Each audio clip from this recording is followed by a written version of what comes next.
lâu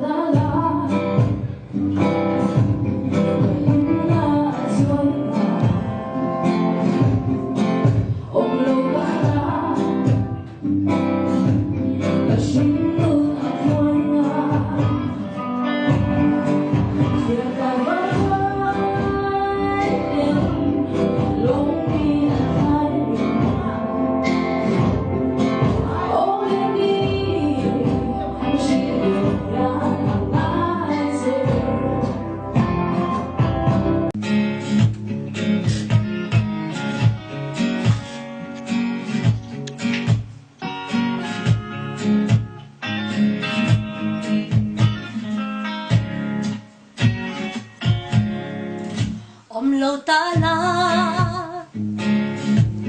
kahim na choya nga lâu ta la kasing nun na waya nga kher kar va vai den long mi en nga yang in o ka di kasing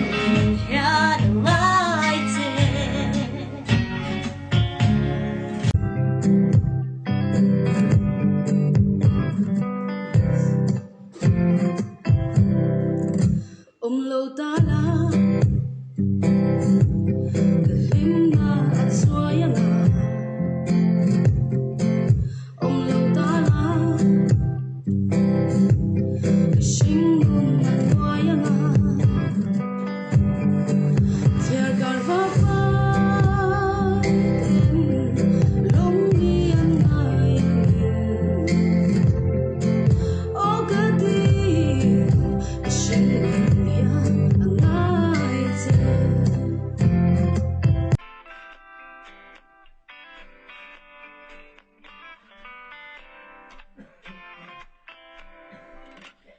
lâu ta la kahim na choya nga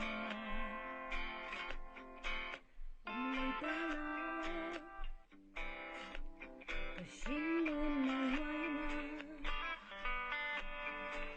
kher kar va vai den long mi an ngai o ka di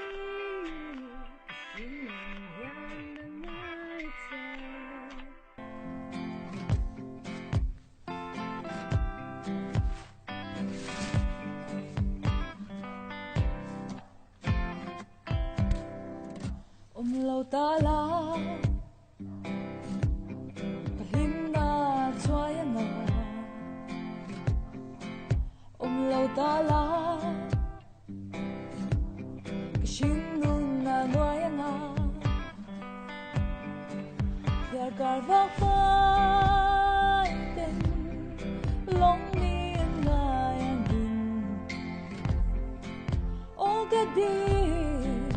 kasing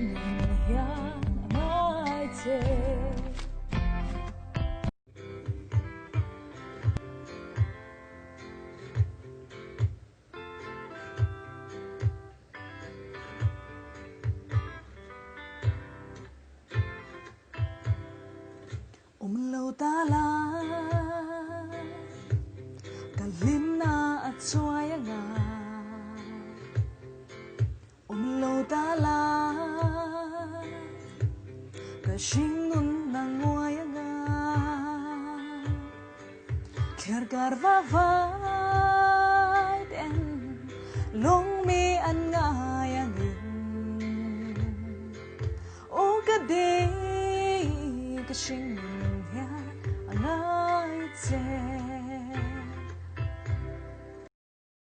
The terror begins again.